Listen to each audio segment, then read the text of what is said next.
Então, iniciando, primeiro agradecer. É muito raro, né, ter um espaço para a gente falar disso. É um tema que desperta muita curiosidade. E eu poderia dizer que há uns 15 anos atrás, quando eu conheci Manuel Biratã, foi quando eu tive o primeiro contato com essa palavra, né? Me parecia que ele, quando chamavam ele de xamã, parecia que era uma forma de ele ter uma renovação, ele se sentia agraciado, né, de ser chamado, e eu ficava curioso, que palavra era essa, né? Quando a gente pesquisa, não tinha ainda internet, né, como a gente tem hoje, então só tinha os livros, e naquele tempo a gente tinha os livros de ocultismo, né, ciências ocultas, ciências, até mesmo a maioria sendo escrito por europeus, né, e a gente tinha naquele tempo, participava de alguns movimentos políticos, né? Frequentei até alguns partidos, e naquele tempo era uma coisa assim mesmo dentro de um pensamento marxista, né? Materialista histórico, aquela coisa que considerava a classe social como centro, né, de todas as questões, aflições, e quando surgiu o xamanismo assim na minha mente, me apareceu outras questões, né? Outras dimensões que o ser humano ele é capaz de alcançar, e que na verdade ele tem o tempo todo a vida atravessada por essas questões, né? Questões que ultrapassam a questão da materialidade. Então, quando eu comecei a adentrar nesse tema, eu percebi que ele era acima de tudo, um tema genérico, né? Genérico. Então, assim, para iniciar, eu estava lembrando de um texto que eu li da Clarice Píncola Estés, né? Ela é muito conhecida por o livro Mulheres que Correm com Lobos, né? Mas ela tem um livro muito interessante também, que é chamado O Dom da História. É um livro fininho, assim. E no começo desse livro ela conta uma história, né? É assim, ela diz que um povo seguia um certo ancião da comunidade e seguiam ele até um ponto na floresta. Nesse mesmo ponto que ele sempre fazia uma reverência aos grandes ancestrais, aos seus espíritos. E as pessoas faziam um rezo que ele ensinou. Depois de passado alguns anos, né, o ancião morreu. Mas as pessoas ainda lembravam o canto que ele fazia, essa caminhada na floresta, e ainda lembravam do rezo que ele fazia, né? E aí a força vinha. Depois de passado alguns tempos, né, a urbanização foi tomando conta da mente da juventude, e as pessoas assim não lembravam muito onde era mais o canto que o ancião ia, e iam até o lugar assim parecido e lembravam assim um pouquinho ainda da oração que o ancião fazia, mas a força vinha. Depois de alguns anos, a população já não era a mesma, as pessoas mal ouviam falar desse ancião, e as pessoas, a floresta já não existia mais, e eles iam até um canto e não lembravam mais nenhuma palavra do rezo, né? Mas a força vinha. Então, essa história que ela vai falar é para lembrar que, por mais que a gente não ainda cultue os nossos ancestrais, os nossos espíritos, por mais que a gente não saiba o lugar onde eles iam, né? Apesar de até mesmo não existir mais os lugares sagrados, né, que eles iam, mas é importante a gente saber que eles ainda estão, né? E a gente pode evocar essa força. E quando a gente vai ver em relação às culturas indígenas, né, cada povo tem sua reverência aos espíritos, a gente vai ver que ela está relacionada à nossa geografia, né? Ao lugar onde a gente experimentou, onde os nossos ancestrais viveram, né? É por isso que a gente vai ter uma diversidade muito grande de espiritualidade indígena, na verdade, até mesmo povos indígenas que não cultuam nada, né? Povos indígenas que na visão do europeu é ateu, ou até mesmo cultuam outros seres que a gente mal conhece, né? Até mesmo seres das estrelas, insetos, né? Então, assim, quando a gente fala espiritualidade indígena, ela é muito complexa. Primeiro que a gente tem aí mais de 300 povos, né, ainda sobrevivendo. Então, imagina aí 300 formas de pensar a sua origem, pensar as forças que regem seu espaço, né? Mas se tratando da onde a gente vive, a gente faz um resgate, né? Quando eu estava lembrando dessa fase, que tinha muito livro sobre ocultismo, e tinha muitas questões que apareciam, porque pouco se conhecia da, vamos dizer, religiosidade indígena. E aí apareciam muitos magos, né? Até o Rômulo Angélico, um dos grandes pesquisadores, um dos maiores pesquisadores aqui do Rio Grande do Norte sobre espiritualidade indígena, ele fala que antes que você conheça o budismo, o cristianismo, o hinduísmo, é importante a gente saber qual era a espiritualidade que estava aqui, que era cultuada aqui, onde a gente está aqui agora. E isso traz muitas questões, né? Primeiro, por que a gente nasceu aqui, né? Por que a gente está aqui agora?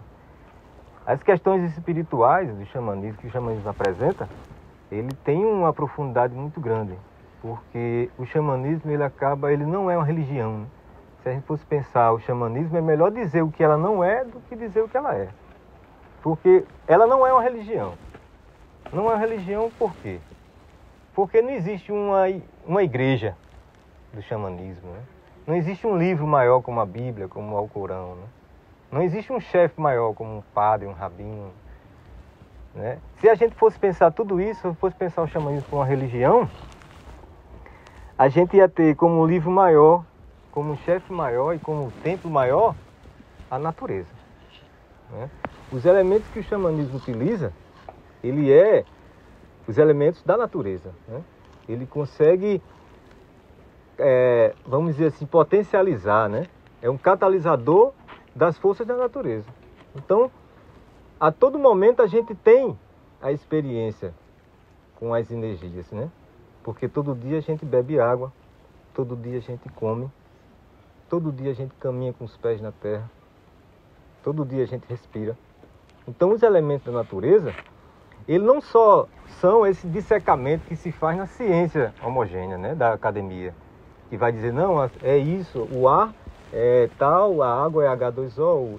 Essa dissecação que a ciência faz, ela faz com que se perca uma parte muito importante da vida em si, né? Se a gente for ver de uma forma geral, a parte física, a parte da matéria, ela é a menor que tem, né, no nosso universo. E onde está a dimensão espiritual, né? Essa dimensão espiritual, esse termo que surgiu, né, há um tempo atrás, que muita gente traduziu como se os indígenas falassem de espíritos, né?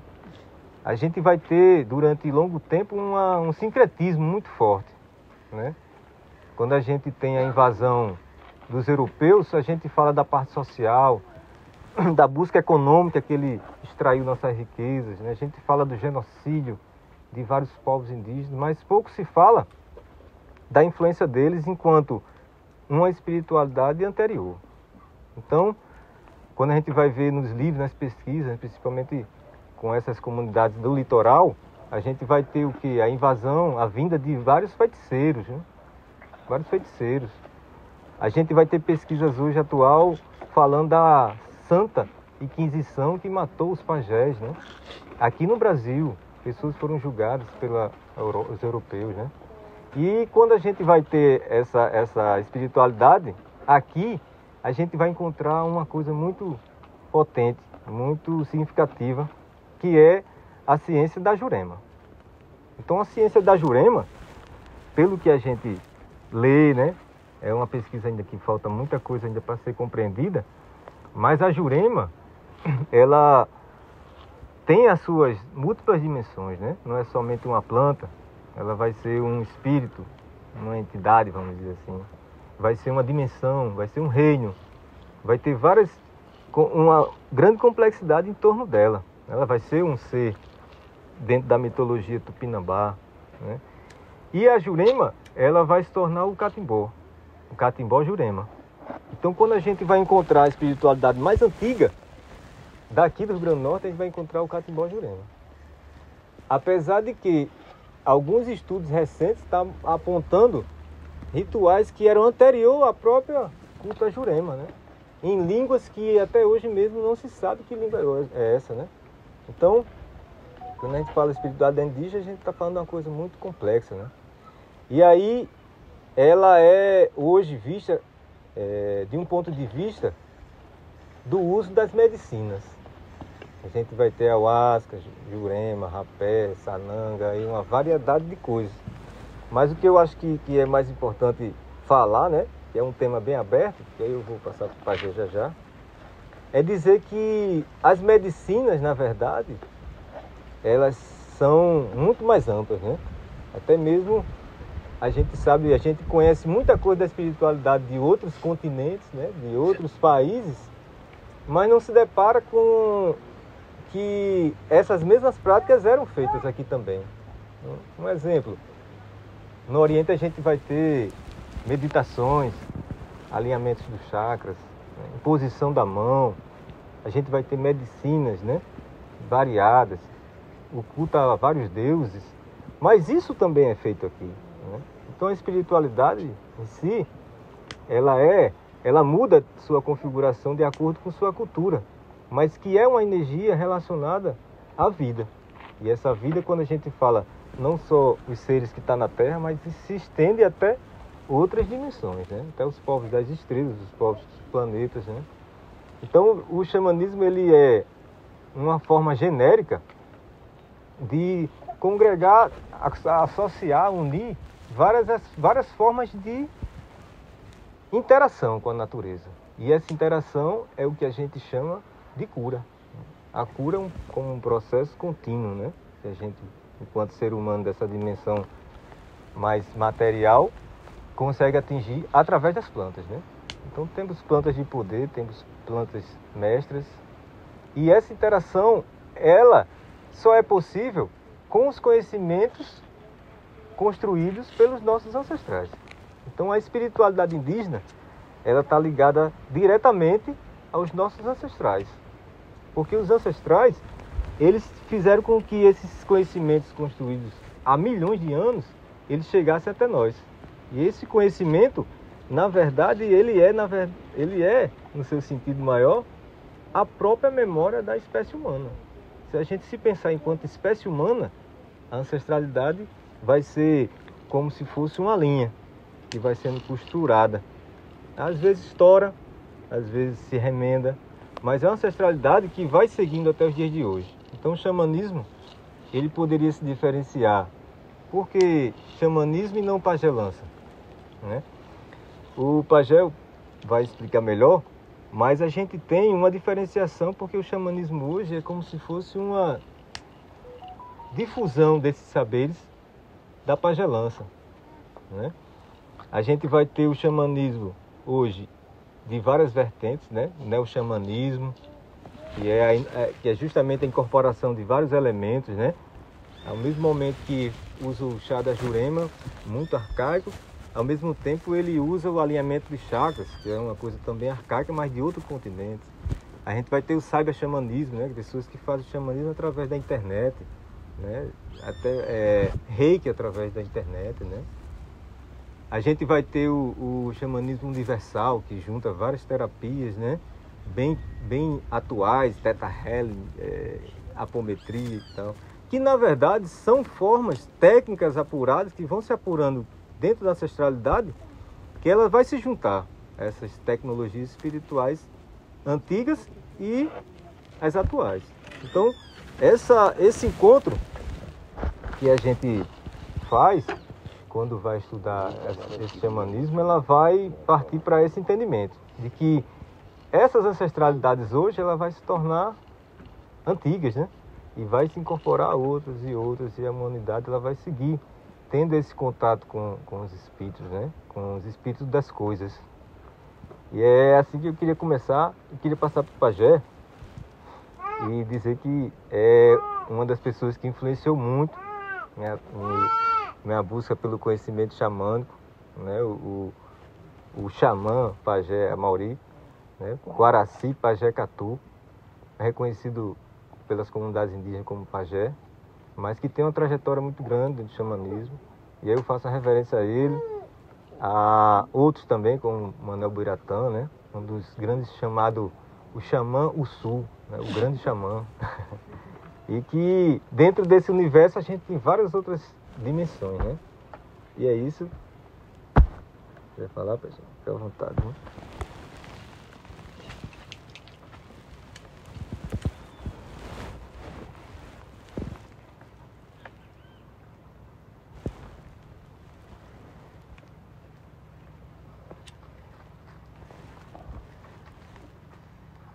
Um dos objetos mais sagrados da tradição é o cachimbo. Então, eu vou ter a honra de compartilhar a minha energia individual com vocês. Então, em respeito ao cachimbo, todo mundo de pé. Nesse momento, vamos fechar os olhos. Nossa ligação com todos os encantados desse lugar, todos os seres da Mãe Natureza, somos gratos. Respira e libera, gratidão por estar aqui, dessa inauguração da Oca de Cura. Que essa Oca seja um lugar de harmonia, de paz e de cura quem está aqui. E todos os encantados, todos os pajés, todas as iatamaus estejam aqui, trazendo a sua energia de cura, de orientação para todos nós.